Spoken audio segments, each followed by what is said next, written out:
Sorry. Please come. I think this mic is revealing my boob. Show you.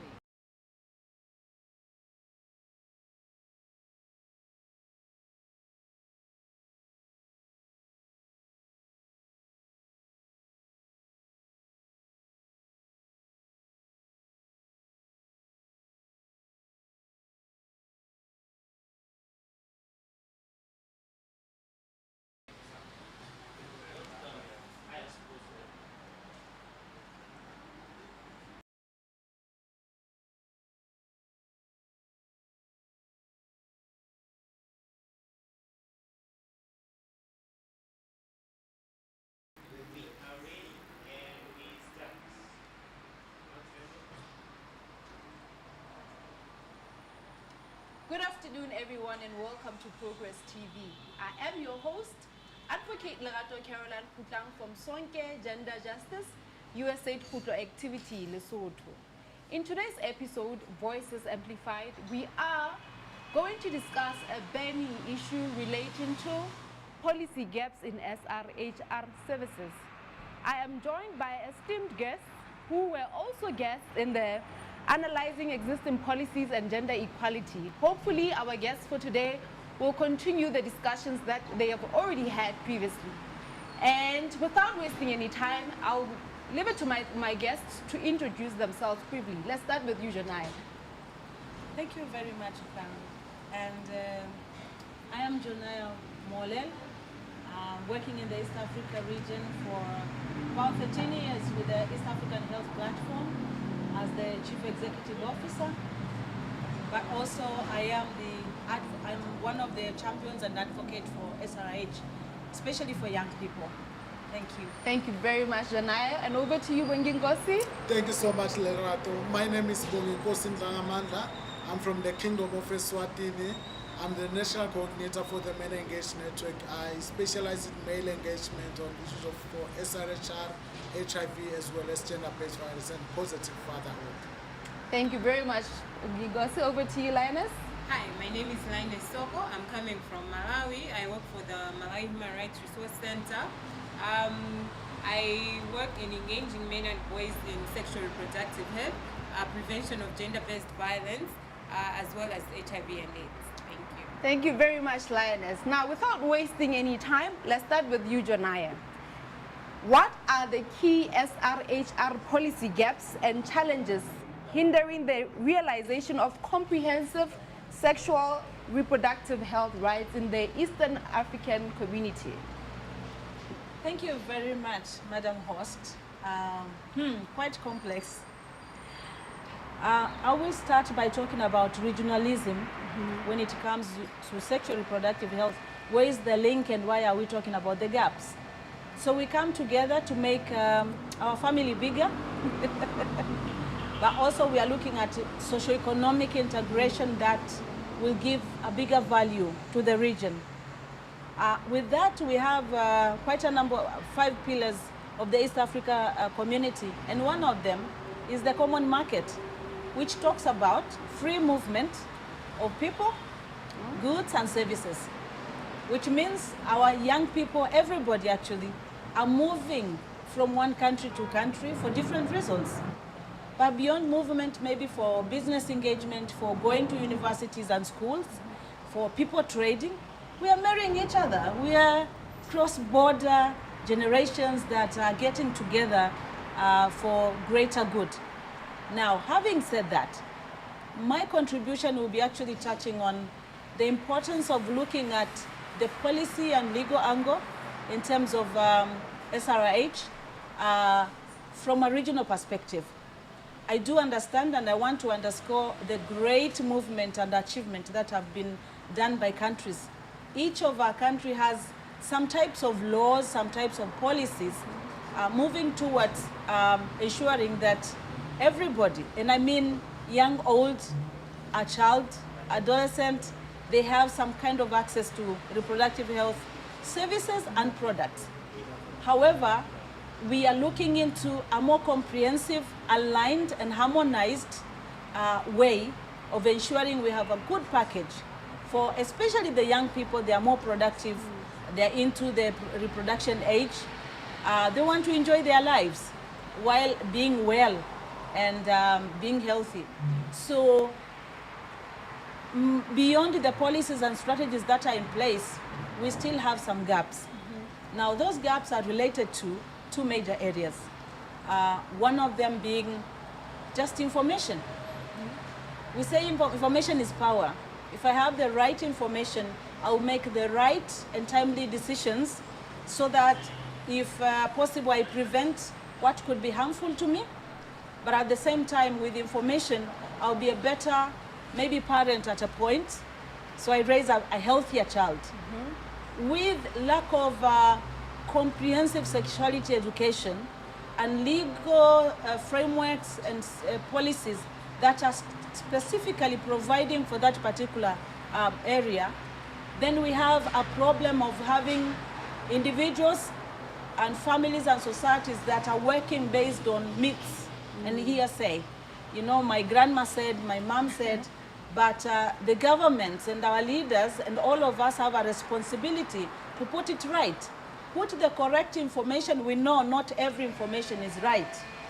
We need the right information that has been validated, that is true. So we have that gap, that comprehensive sexuality education is not implemented across the board at equal length. Some countries have moved ahead. I don't want to compare, but I know some countries have really done well, although not to 100%. Some countries are still behind. We are scared of teaching our children, our young people, our different generations, giving them a comprehensive package of the knowledge about sexual reproductive health. But the second piece is within the legal policy framework of information, we would ensure this particular person has the right knowledge, has the right skills to negotiate their positions so that they can stay healthier. And the negative impact of that is that this young person is vulnerable. This particular person is facing possibly contacting infectious diseases because they didn't know how to prevent themselves. So just in a nutshell that. But the second piece of the gap is the access to services and commodities, where an example is within our laws are different. They are not the same across. When you talk about the age of consent, for example, for testing HIV, for Uganda it is 12 years. For Kenya it is 15, Tanzania is 18. Assuming that at 18 I have not had sex, but we still have young people who are married at 16. Before they got married, maybe they had multiple relationships. So with that higher age setting, it means at 16, 14, I cannot go for an HIV or syphilis or any other infectious disease testing without being accompanied by my parent or guardian, which that already is a barrier to access, because then how do I go with my auntie or my parent to go test HIV when they think I'm a virgin?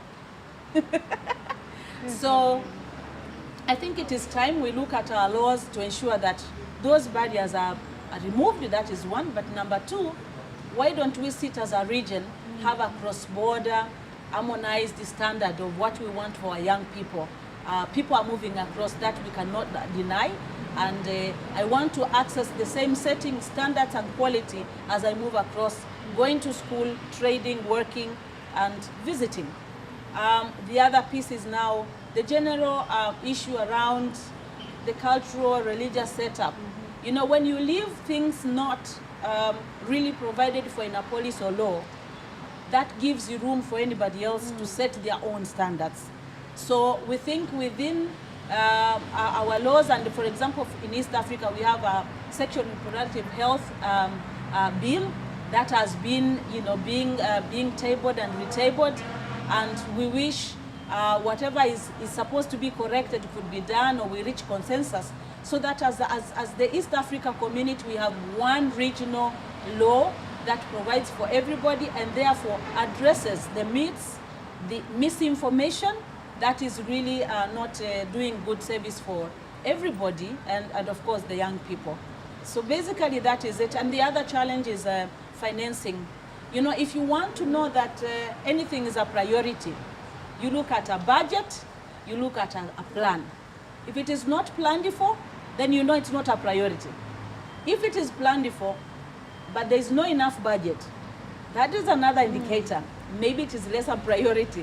But the other thing is expenditure. Because someone could budget, and then at a point that money is used somewhere else. So we are calling to relevant regulatory bodies, ministries, to ensure we have a good budget for reproductive health services and commodities, but at the same time, let it be spent there so that we don't leave anybody behind, meaning everybody who needs such services and commodities are able to access. So yes, that is where we are. Thank you very much, Janaya, for sharing those pivotal policy gaps that we cannot afford to turn a blind eye on. Lioness, do you have any gaps to add on what Janaya has already shared? Yes, I think financing is the main one, whereby we have policies, but that are not budgeted for. So if you plan for something, but you don't budget for it, you are unable to implement. So there's a gap in implementation of policies. We have so many good policies, even international treaties within the African region that as countries we have signed to. For example, the Maputo Protocol, which most countries have signed to, but you find that most of the countries have domesticated most of the Maputo Protocol, but they're leaving out Article 14, which talks about sexual reproductive health and rights. So by leaving that out, it means that you are also leaving out the sexual reproductive health of women and girls, even men and boys within the communities. So that also needs to be addressed. So it's the implementation of policies, domestication of international treaties and policies that we have signed to. Even the SADC Gender Protocol also talks about sexual reproductive health. And when we talk about sexual reproductive health, I think even within our policies, the issue of sexual gender-based violence needs to be addressed in those policies as well. Because if it's not mentioned, it's forgotten. So you find that, I'll give an example for Malawi. Right now, we are advocating for the domestication of Article 14 of the Maputo Protocol. We have the termination of pregnancy bill, where we're advocating that we have added addendums to the current law. The current law says a woman can have an abortion if her life is in danger, and it is usually provider initiated. But we're saying there's this young girl, there's this woman who has been raped and she's pregnant. Are you expecting her to keep that pregnancy? So that's also part of the policy that we're advocating for, to say if I have been raped, you should allow me to terminate that pregnancy if I feel I cannot take care of that child, because it's trauma upon trauma, because you expect me to take care of a child from trauma. So you actually then continue a vicious cycle of violence, because I'm forced to keep this child that I had not planned for. By the end of the day, what ends up happening, when I give birth to this child, it always reminds me of the trauma that I passed through. So then I perpetuate violence against this child as well, because I did not want to have that child in the first place. So those are some of the things that when we're looking at policies, let's not just look at, and also the issue whereby we're constantly talking about it's not in our culture. What does that mean? When we say it's not in our culture, because when you really consider it, that policy, culture is learned. Culture can be changed, and oftentimes when people say it's not in our culture, it's usually for them to actually hold on to sort of power.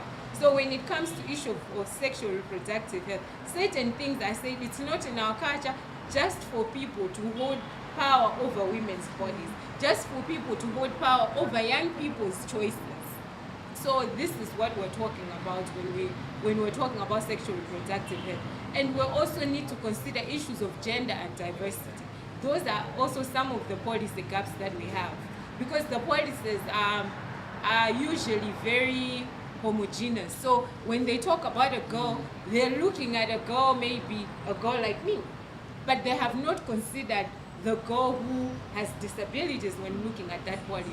So because they haven't considered the girl who has disability, that policy might not even apply to her. Because I've seen instances where a girl who has a disability goes to a hospital and says, I need some family planning services. The service providers will question to say, there where you are with your disability, what do you need family planning services for? Which is unfair, because even if a person has a disability, they still have a right to sexual reproductive health. So I think those are some of the gaps and challenges that we have in our policies, that at times, maybe it might be implied in the policy, but when it comes to implementation, there's a gap. And also when we're talking about gaps in implementation, we should also consider even the policies. For example, in Malawi, most policies are written in English. So if it's written in English, most of us don't speak English. In the communities, in the rural communities, we speak Chichewa, we speak Tumbuka, we speak Yao, and then the policy is in English. You cannot translate. You're not even sure what your right is according to that policy. That's also a gap for young people, because then I cannot go to a hospital, a health center, or to a policy holder or a policy maker and demand accountability when I don't understand what's in the policy. So those are some of the challenges and the gaps that I feel are there in most of the SRHR policies that we have within in my own country as well as in other Southern African countries. Thank you. Thank you very much, Lioness. And Boginkosi, having had this, in what ways do gender dynamics, social norms and cultural norms impact the development and enforcement of SRHR policies? Okay, thank you so much, Lerato. I think as you've heard all of their contributions, they certainly centers around the issue of harmful gender norms and practices, which says what guides what becomes policy, it's actually based on the norms and the value and belief systems of those who are in power, which then now part of the gaps that will not in the different policies is the issue of exclusion of some quotas of the population, like for instance the people with diverse orientation and gender identities, so sexual orientation and gender identities, which then now says their SRHR needs are not taken into consideration. I will make an example of the health needs of the queer women and transgender women and men, whereby they would need SRHR services like the gender affirming healthcare, which is something that is not provided for within our health policy, SRHR policies, on the basis that it is not considered as a norm in our societies. And also you'll hear a lot of talks that this is a foreign practice, it's something that is from the Western countries, only to find that in our communities, if you go to the rural communities, you'll find people from the LGBT community who have never seen a white person. And if now the argument is that this is a foreign practice, where have that person who have never seen a white man get that kind of a practice? So I think it's part of the gap that we are currently seeing, which then now which drives from the norms, which is why during the interventions we need to have gender transformative approaches, interventions in how we build our SRHR policies and implementation plans to ensure that we are not only, when we talk implementation, when we account for implementation, we don't only talk about the number of people reached, but we also talk to the quality of the services that these people have been reached with. If we are saying we've reached 45,000 youth with SRHR information, we must even go down to even account on the percentage of those 45,000 people who have shown positive impact in terms of what the services that we've been rendering to them. And also, you know, how by transforming the gender norms, we will not be presenting a situation wherein the youth will be seen as divergent from the culture that were being practiced on our various communities. But will they have these traditional leaders, those custodians of the culture, being part and parcel of the conversation, which now moves away from it a youth issue to be a societal issue, where it's a dialogue whereby each and every member of the society is part and parcel of the conversation. And also, it is so much important that when now we drive it down to the issues of norms and the values and practices, it now moves towards a conversation where we are saying, now it's a developmental issue, which now forms part of the development agenda, wherein now, if we talk about economic empowerment, we will then be able to say, without properly investing on SRHR, we will not have a healthy citizens who will take care of the economy of the country. And now when we don't take into consideration the health needs of the country, we'll then now not have a productive economy, because now the workforce will be not a healthy one.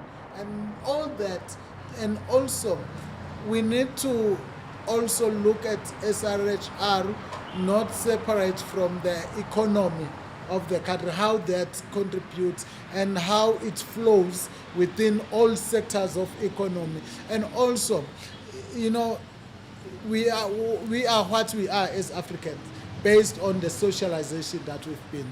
So if now within the socialization stages we remove the issues of SRHR, how can you expect someone who will be SRHR responsible in adult life when that person have never been groomed to be responsible on SRHR issues? So which tells us that we need to invest. We are what we are today based on what we were socialized with at childhood. So now I'm being reminded of an issue when I was coming here to Nairobi. I met a colleague from South Africa who was complaining that his partner, who is an SRHR specialist, fell pregnant while he was not even so, and he feels robbed by his partner. But then now, what I understood in all that, for me it wasn't about a disgruntled man, but it's highlighted the issue that if we continue socializing our children to say SRHR is the responsibility of women and girls, we'll still have men who will always be blaming their children on their partners, whereas as men, if we take full responsibility of our own health, we will not reach a point where we complain about pregnancy as being a trap by our partners, because I as a man as well, I'm responsible for the SRHR or for my SRHR life, which is why I'm saying dismantling how we are socialized in relation to issues of SRHR being only solely for women, it's then presents us with a challenge where we will see another angle on the social challenges, where we'll have a lot of children not being taken care of. You know, the neglect of children will also come in as a result that I now have a father to this child, which I wasn't prepared for, and also which comes as a result of me not taking my responsibility on my SRHR life. Thank you. Thank you very much, Ngozi. To our beloved viewers, I hope you are learning a lot from this insightful discussion. Now, Joanna, how can policymakers address the cultural and gender-related cultural norms or barriers that Ngozi has just mentioned? Well, as my colleague has mentioned, you know, when something has been done for so long, it is called a culture, even when it is wrong. But also, my colleague also has mentioned that culture can be unlearned. You can learn and unlearn, which means, first of all, we need to unlearn of the wrong information and ways of living, the morals we've had, having heard of the impact that we are creating. Now, we need to change and lead by example. Then also, we need to agree, as I said, to comprehensive sexuality education to be given to our children, of course, taking into consideration of social cultural setting without taking the barriers and negative components of our culture being, taking us back. Looking at age and context. But our children must be taught now what is right. Even ourselves, we need to update ourselves. But we know in the current civilization, we must ensure that all that is not serving us positively must be removed from our normal life. And we need now laws and policies in place so that we have the 2 P's. One of them is protection, because humans are humans. You know that whatever you are doing is right, not right, but for years that's why we have laws, we have courts, we have jails, because there are people who are going to deviate from the norm. Which means we must have laws that are really comprehensive as much as possible, which is not enough, because we are saying even a law is not a silver bullet. You need a law, you need willing people, you need knowledgeable people to be able to achieve whatever you want to do. But the second P of the laws and policies is provision. Protect and provide. That will be very critical, which for me, as I sit here today, already I feel guilty.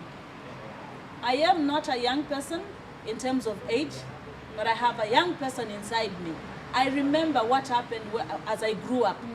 So if I continue sitting in parliament, in my office, whatever position that I have, elected, nominated, maybe by application, but I am not doing the right thing for the young person today and the baby that is born into this world in East Africa and Southern Africa today, then I am equally guilty of the crime that are being committed, against young people, boys and girls, against women and men.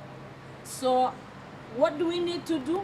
Do the right thing, use my pen right, sign the policies and laws that are being brought before me, do the right thing, bring the data that are needed to support the agenda, do the right thing, do not misinform the public. Because we've seen when civil society are coming with movements and the arguments on the table on how to correct the situation, there are people who have rose against that. You have your belief, do not misinform the public. That is guilty today. If I was a judge, guilty, guilty, guilty, guilty. Guilty as charged. I wish I had a time machine, because if I did, I would expand the duration of this session. Now, wrapping up, given that time is already not on our side, Lioness, how can policymakers and government entities work together to address gaps in SRHR policies? I think there is need for people to come together. The government, the CSOs, young people, and everyone to come together. So we'll start with the government. The government is responsible, it's the policy holder. They are responsible for implementation of that policy. They need to come up with a plan. They also need to make sure that that policy, that plan is budgeted for. So each policy should come with a strategic plan on how they're going to implement it. How is it going to look? And each strategic plan should be budgeted.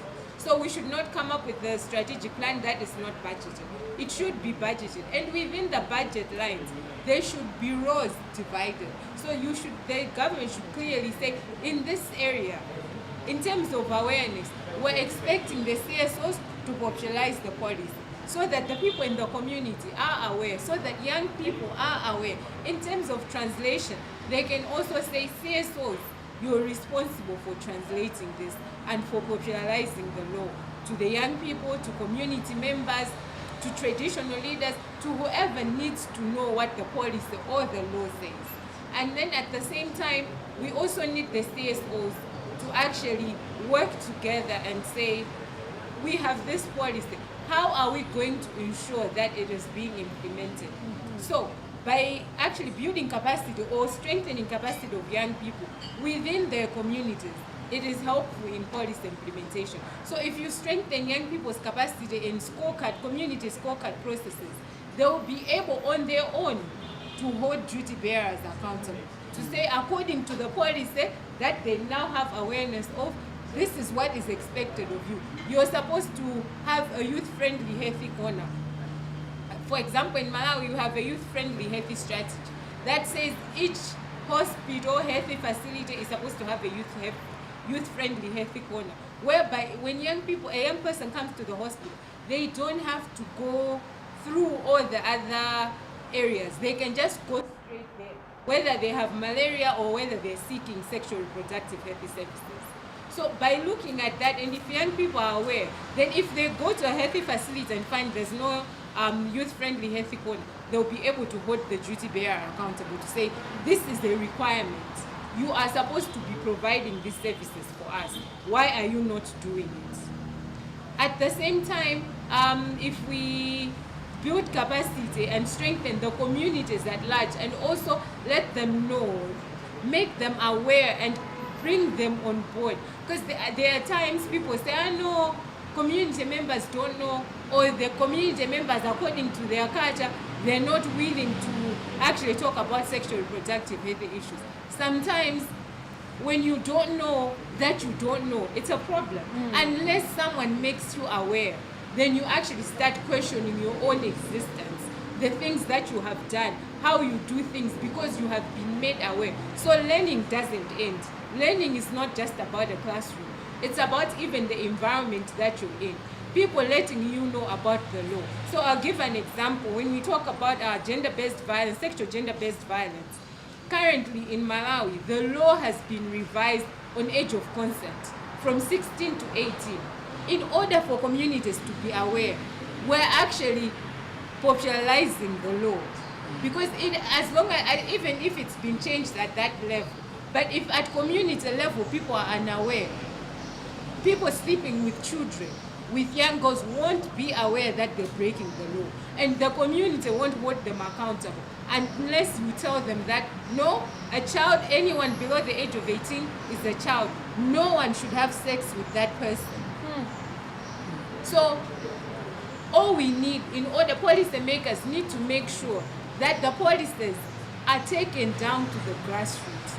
That will ensure that implementation is done, because the communities themselves, once they are aware of their rights, once they know what they should expect from duty bearers, they'll do the work themselves. They don't need anyone coming from another place to help them do that.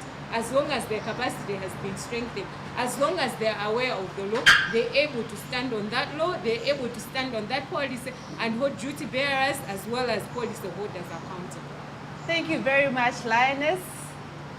Like a wise man once said, a nation without knowledge will perish. You have had it. Policymakers and government entities, let us collaborate and strengthen the capacity of our respective communities so that they can hold duty bearers accountable. Now, given that we are already behind time, Boyinkosi, do you have any additional sentiments to add on what Lioness has already said? Thank you so much, Lerato. I think what I can add regarding to what Lioness have highlighted is that we both need both civil society, development partners, as well as government. We need to understand our principles are the people on the ground.